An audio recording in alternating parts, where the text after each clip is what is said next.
Empúries ha estat el marc escollit per l'entrega de la 15a edició dels Premis G de Turisme organitzats pel Patronat de Turisme Costa Brava de la Diputació de Girona. Els guardons honorífics han estat per l'empresària Carme Hospital a la tasca professional, pel grup Paralada al projecte empresarial i premis especials per Jordi Comas per al Festival de Torroella de Montgrí i Helena Gascons del restaurant Els Tinars. També s'han entregat premis a la comunicació turística per la difusió a l'exterior dels recursos i els atractius turístics de la Costa Brava i el Pirineu de Girona. Són premis entregats a periodistes de mitjans diversos, com és el cas del programa que Viajeros 4 va dedicar a la Costa Brava. Igualment s'entregava el Premi de Recerca al millor treball de recerca a Luis Sat Díaz pel seu projecte d'investigació Girona Sabe a Memòria.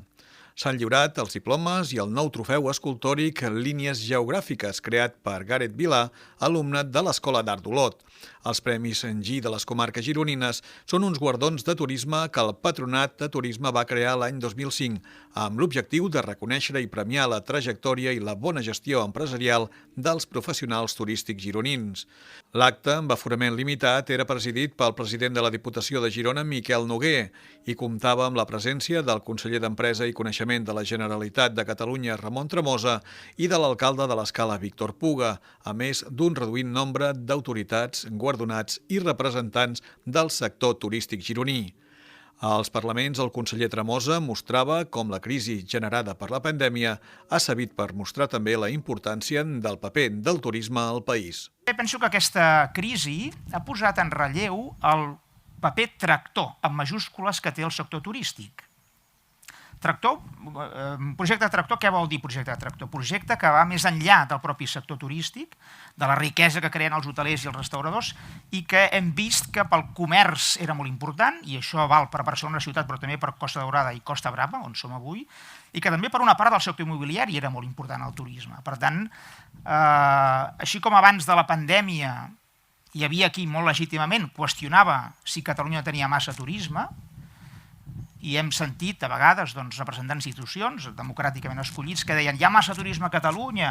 no pot ser que depenguem del turisme. Doncs ara hem pogut comprovar la hipòtesi del no turisme internacional. I hem vist una ciutat de Barcelona, i hem vist una Costa Brava i una Costa Daurada, que han estat els destins més afectats per la caiguda del turisme internacional, que no ens han agradat. I per tant, jo entenc que una gran majoria de la població de Catalunya defensa ordenar, però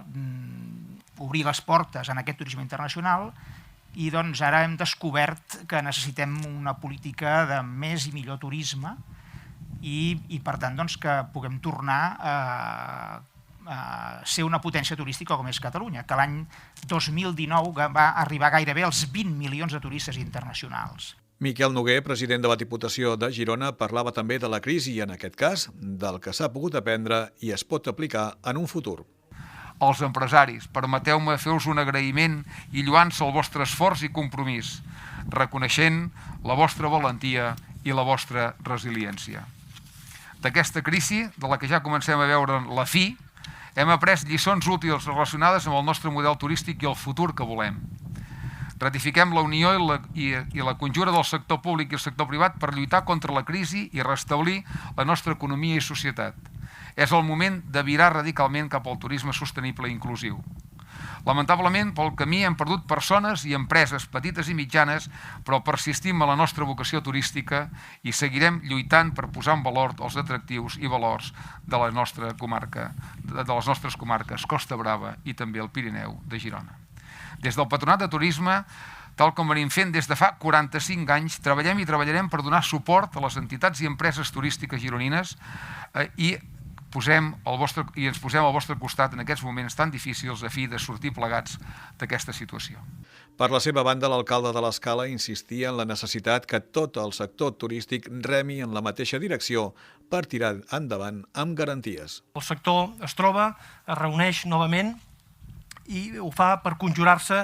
junts, administració, sector públic, institucions, empresaris, per seguir treballant en sintonia i seguir fent del nostre territori un espai de desenvolupament social, cultural i econòmic de primer nivell, un espai generador de riquesa i amb voluntat de consolidar un model de creixement sostenible de cara al futur. Les aliances público-privades han estat, i ho són, imprescindibles per aconseguir aquests objectius, probablement en el futur més que mai, i estan a la nostra agenda i són fruit d'un debat que ja s'ha produït, els valors que hem de preservar i que hem de lluitar de cara als propers anys. Aquest debat, que passa per la reformulació de la nostra destinació turística, com deia, ja s'ha produït des de fa uns anys